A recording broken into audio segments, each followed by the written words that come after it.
बिल्कुल, तो ये है बाजार के बड़े टेक अवेज जहां पर आपको निगाह रखनी है और इसके साथ ही अहम खबरों पे भी आपको हम आगे कुछ जानकारियां देंगे।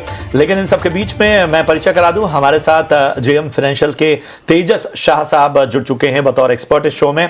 बहुत बहुत शुक्रिया करेंगे तेजस आपका इस चर्चा में जुड़ने के लिए। जरा मैं अपने दर्शकों के सामने मार्केट की थोड़ी बड़ी तस्वीर पेश करता हूं। तो आप देखिए कि आज निफ्टी में 300 अंकों से ज्यादा की तेजी इस वक्त हमें देखने को मिल रही है, 23,650 के पार। वहीं अगर हम सेंसेक्स की बात करें तो 1000 अंकों से ज्यादा की तेजी, 77,000 कह सकते हैं 78,000 के करीब इस वक्त धीरे धीरे बढ़ता हुआ सेंसेक्स। बैंक निफ्टी को देखिए लगभग 1000 अंकों की तेजी, 51,600 के पार जाता हुआ। आज जरा मार्केट ब्रेथ लेकर आइए, यानी एडवांस डिक्लाइन रेशियो आपके सामने रखें तो ये कंसिस्टेंसी एक साफ तौर पर हमें देखने को मिल रही है। जो स्टॉक स्पेसिफिक एक्शन है, सेक्टर स्पेसिफिक का जो एक्शन है उसके बारे में साफ तौर पर इशारा करती हुई 2011 शेयर इस वक्त ऐसे हैं जो कि हरे निशान में कारोबार कर रहे हैं और इसी रेंज में हम देख रहे हैं कि पिछले काफी वक्त से बाजार में एडवांस डिक्लाइन मार्केट ब्रेथ इसी तरह का रिएक्ट करा। 711 शेयर ऐसे हैं जो आज लाल निशान में कारोबार करते नजर आ रहे हैं। आप देखिए आज एनर्जी शेयरों में रफ्तार है। एनटीपीसी निफ्टी के गेनर्स की सूची में 4.25% की शानदार तेजी यहां पर देखने को मिल रही है। इसके अलावा आप देखिए बीईएल यहां पर लगभग 3% ऊपर है। कोटक महिंद्रा बैंक आज 4.5% चला है और पिछले काफी वक्त से जो रफ्तार है कोटक महिंद्रा बैंक में वो देखते ही बन रही है। एसबीआई भी लगभग 3% ऊपर, टेक महिंद्रा, पावर ग्रिड, ये सभी स्टॉक आज अच्छे खासे चल रहे हैं। दबाव कहां है? इंडसइंड बैंक पे, और जाहिर सी बात है कि जो कंप्लायंस और बाकी चीजों को लेकर, डेरिवेटिव लेन देन को लेकर लगातार जांचें चल रही हैं, उसका इंपैक्ट देखने को मिल रहा है। इंडसइंड बैंक लगभग 3% नीचे है। टाइटन देखिए लगभग 2.5% नीचे। ट्रेंट में आज मुनाफा वसूली देखने को मिल रही है, लगातार चल रहा था ये स्टॉक, और एमएनएम में लगभग 1% से ज्यादा का दबाव हमें देखने को मिल रहा है। तेजस, बाजार को अब यहां से कैसे देख रहे हैं? आपको लग रहा है कि ये जो मजबूती है वो आगे कायम रह सकती है या आपको लगता है कि थोड़ा बहुत प्रॉफिट बुकिंग भी आने वाले वक्त में हमें देखने को मिलेगी? गुड आफ्टरनून प्रशांत जी और सभी दर्शकों और पैनलिस्ट को मेरा नमस्कार। निफ्टी की हम बात करें तो निफ्टी ने लास्ट 6 वर्किंग डेज में कम से कम हमने निचले स्तरों से 1300 पॉइंट की रैली देखी है और जो चार्ट स्ट्रक्चर है काफी इंप्रूव हो गया है, बट मार्केट अभी थोड़ा ओवरबॉट जोन में है, तो थोड़ा एक कंसोलिडेशन होना जरूरी है और या तो एक माइनर प्राइस रिट्रेसमेंट अगर आता है तो it will make the setup more healthier. तो मेरे हिसाब से जो रैली है वो बरकरार रहेगी और आने वाले दिनों में 23,800 से लेके 23,850 के इमीडिएट बेसिस पे लेवल हम देख सकते हैं और पोजिशनली मुझे लग रहा है निफ्टी 24,000 तक भी जा सकता है, क्योंकि हमने जो ये 1300 पॉइंट की रैली लास्ट 6 वर्किंग डेज में देखी है तो एक हल्की सी मुनाफा वसूली आए या 1-2 दिन का अगर कंसोलिडेशन होता है तो ये काफी बेहतर रहेगा और हेल्दी रहेगा for the overall market. Immediate basis पे जो सपोर्ट जोन अभी बैठ रहा है वो 23,400 से लेके 23,500 के बीच में एक अच्छा खासा सपोर्ट बन गया है। वहां तक अगर निफ्टी आती है तो रिस्क रिवॉर्ड काफी फेवरेबल रहेगा लॉन्ग पोजीशन बनाने के लिए। तो ये राय आती हुई निफ्टी पे। सर बैंक निफ्टी पे आपकी क्या राय है, उसके लेवल भी बताइए सर।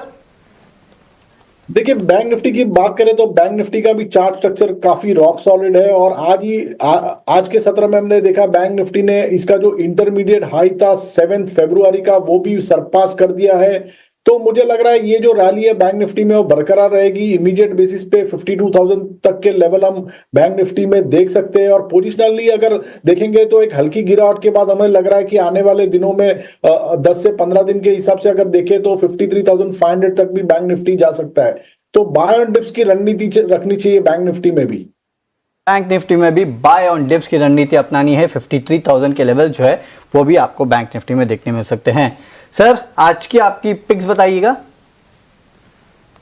तो आज की जो मेरी पहली ट्रेडिंग पिक है वो ऑटो सेक्टर से Tata Motors limited. Tata Motors में अगर देखेंगे तो ये स्टॉक ने एक inverted head and shoulder pattern जो आर्ली चार्ट पे फॉर्म हुआ है उधर से ब्रेकआउट दिया है और फ्राइडे के सेशन में स्टॉक ने जो है 50 दिन की मूविंग एवरेज के ऊपर डिसिसिवली क्लोज दिया है और आज भी अगर देखेंगे तो एक अच्छी खासी फॉलोअप बाइंग आ रही है स्टॉक में।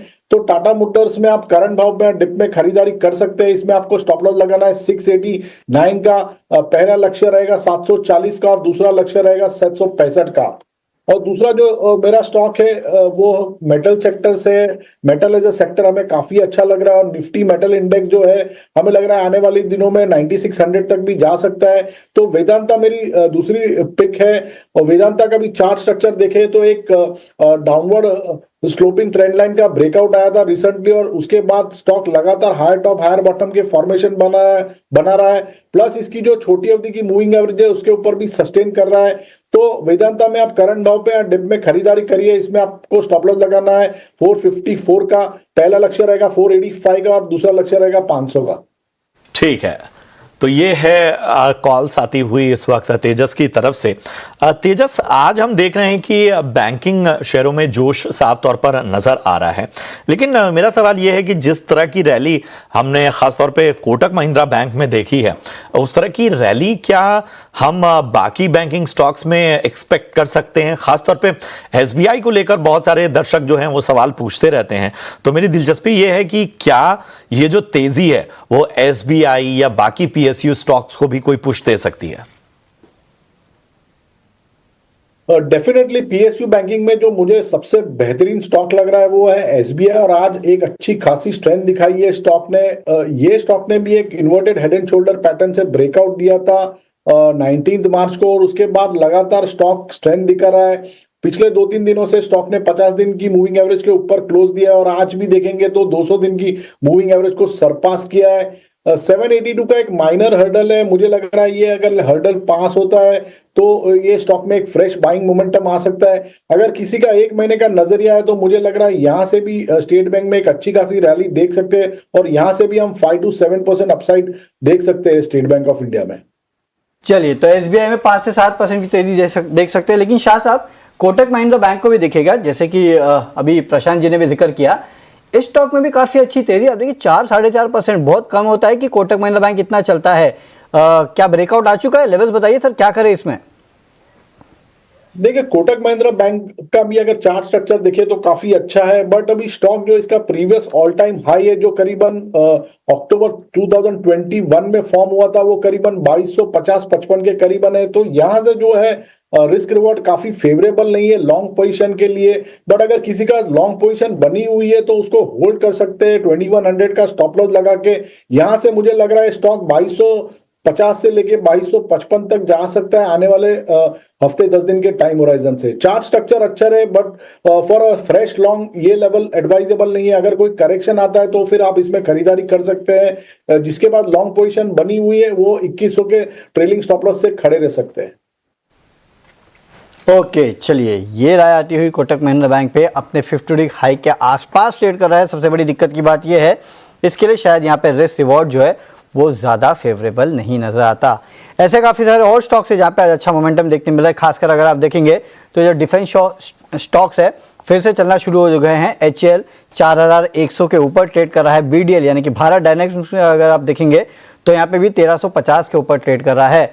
सर, HAL, भारत डायनेमिक्स, इनमें से कोई स्टॉक आपको पसंद आते हैं? सब में अब निचले स्टॉक से रिकवरी हो रही है, लेकिन ये टिकेंगे और टिकेंगे तो कहां तक जाएंगे? देखिए अगर HAL की बात करें तो HAL तो लीडर रहा है पूरे ओवरऑल डिफेंस स्पेस में और आज भी स्टॉक ने एक अच्छी खासी स्ट्रेंथ दिखाई है। इसका जो 200 दिन की जो मूविंग एवरेज थी एक्सपोनेंशियल उसको भी आज सरपास कर दिया है। तो मुझे लग रहा है ये स्टॉक है, इसकी जो रैली है वो बरकरार रहेगी। ऊपर में जो रेजिस्टेंस बैठ रहा है वो करीबन बैठ रहा है 4240 से लेके 4250 के करीबन।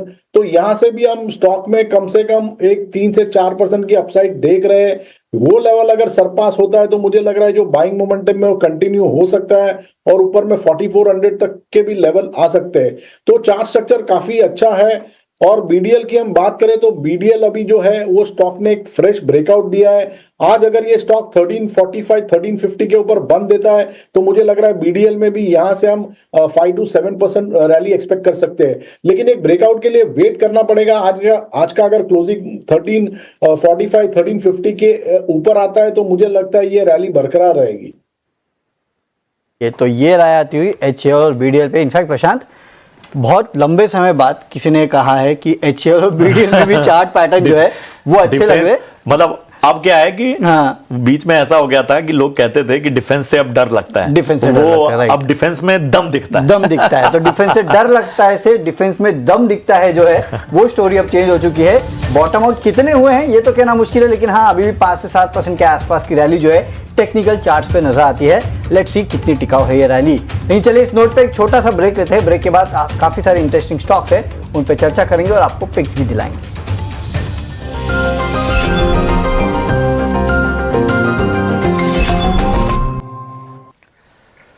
स्वागत है आपका ब्रेक के बाद। तो बाजार ने हफ्ते की शानदार शुरुआत की है। बाजार ने लगातार 6 दिनों से बढ़त को कायम रखा हुआ है। बाजार में आखिर इस तेजी के ट्रिगर्स क्या हैं? शरद दुबे मेरे सहयोगी इस वक्त जुड़ चुके हैं। शरद बताएं आखिर इस तेजी के क्या क्या फैक्टर्स सामने निकलकर सामने आ रहे हैं? जी बिल्कुल, निफ्टी की बात करें तो इस साल के सारे लॉसेस को जो है इरेज कर दिया गया है, यानी कि जितने भी लॉसेस हुए थे अब जो है ग्रीन साइड में आ चुके हैं निफ्टी के। निफ्टी की बात करें तो 23,600 के पार जो ये आंकड़ा आ गया है। निफ्टी बैंक 51,600 लेवल्स के ऊपर है। आज दिन के ट्रेड में पहली बार देखें तो 2024 में निफ्टी 50 पहली बार 100 डीएमए का जो इंपॉर्टेंट एवरेज नंबर है उसके पार गया है। वही निफ्टी बैंक 6 जनवरी के बाद 200 डीएमए लेवल्स के ऊपर आए हैं। देखा जाए तो कोटक बैंक में करीब 4% की तेजी देखने मिली है, one of the top gainers भी रहा है, 1 ईयर हाई पे आ रही है। इसके अलावा निफ्टी ऑटो को छोड़ के बाकी सारे सेक्टर जो है इंडेक्स जो है ग्रीन में ट्रेड कर रहे हैं। और आखिर में मिड कैप और स्मॉल कैप इन शेयरों की बात करें तो एक शानदार मूवमेंट देखने मिल रहा है। ब्रॉडर इंडिसेस भी जो इस रैली में पार्टिसिपेट कर रहे हैं। लेकिन क्या अहम रीजंस है जिसपे हमें फोकस होनी चाहिए? सबसे पहले बात करेंगे फरवरी के पीएमआई इंडेक्स की। यहाँ पे डेटा बहुत स्ट्रांग आया है, वो भी लगातार 2 महीने से भारत की जो मैन्युफैक्चरिंग है उसमें इंप्रूवमेंट देखने मिल रही है। वही बात करें तो पिछले 2 ट्रेडिंग सेशंस में एफआईज की भी बाइंग आई है और ये आंकड़ा 10,000 करोड़ रुपए के ऊपर आ चुका है। तीसरी बात बताएं तो एफआईज की जो लॉन्ग होल्डिंग है साल के ऊंचाई पे है, लगभग 30% के करीब जो है ये लेवल्स देखने मिल रहे हैं लास्ट ट्रेडिंग सेशन की डेटा के हिसाब से। इसके अलावा डॉलर इंडेक्स में कमजोरी आई है, 104 के नीचे आ चुका है। और जब डॉलर इंडेक्स की कमजोरी आती है तो इमर्जिंग मार्केट्स के लिए बेनिफिशियल होता है। इसके अलावा ऑफ कोर्स डॉलर भी देखें तो $86 जो है उसके नीचे आ चुकी है। 2 महीने के जो ऊपरी स्तर है यहाँ पे रुपी जो है ट्रेंड कर रही है। तो ये अहम 5 रीजंस है जिसके कारण जो है निफ्टी को एक अच्छी सपोर्ट मिल रही है लगातार 6वें ट्रेडिंग सेशन में। लेकिन क्या मूवमेंट्स आई है वो भी बता देते। मार्च 3 को ये लोज आया था, वहां से निफ्टी 7% ऊपर है। और जो टॉप गेनर्स की बात करें तो भारत इलेक्ट्रॉनिक्स 18% ऊपर है। बीपीसीएल की बात करें तो यह आंकड़ा 16% का आ रहा है। और इसके अलावा अगर पीएसयू की बात करें तो यहाँ पे पावर ग्रिड, एनटीपीसी और प्राइवेट स्पेस से अदानी पोर्ट्स भी इस लिस्ट में शामिल है, जहाँ पे 14 से लेके 15% तक का जो है उछाल इन स्टॉक्स में देखने मिला है। तो ये अहम स्टोरी है निफ्टी की जर्नी को लेके। मार्च 3 लो से किस तरह यहाँ पे अच्छी मोमेंटम आई है और एनालिस्ट का भी मानना है कि आगे जाते हुए एक पॉजिटिव मोमेंटम देखने मिल सकता है।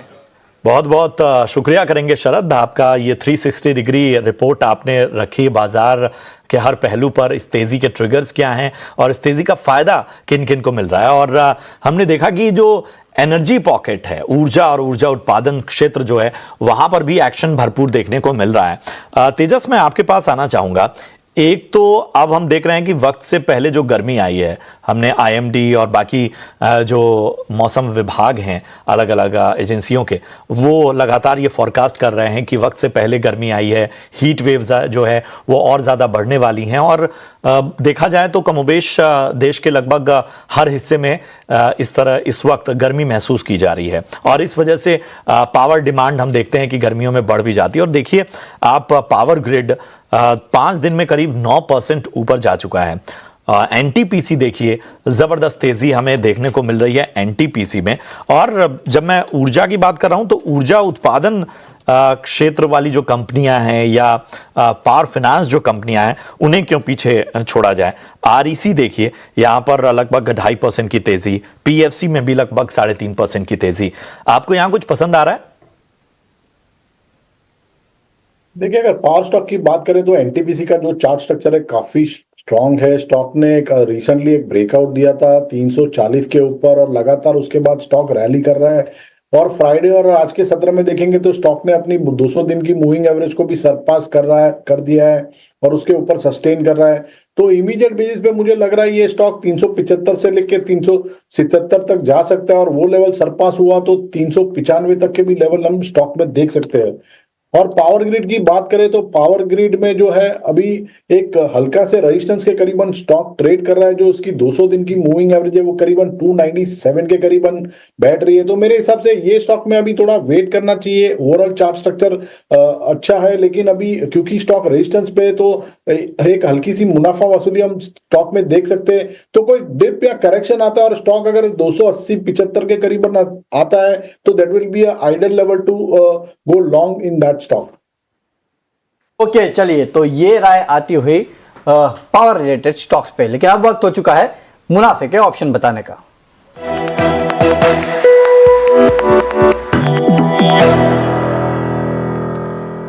चलिए, और मुनाफा का ऑप्शन बताने के लिए हमारे साथ यस सिक्योरिटी से लक्ष्मीकांत शुक्ला जी जुड़ चुके हैं और बहुत देर से लक्ष्मीकांत जी हमारे साथ फोन पे जुड़े हुए हैं।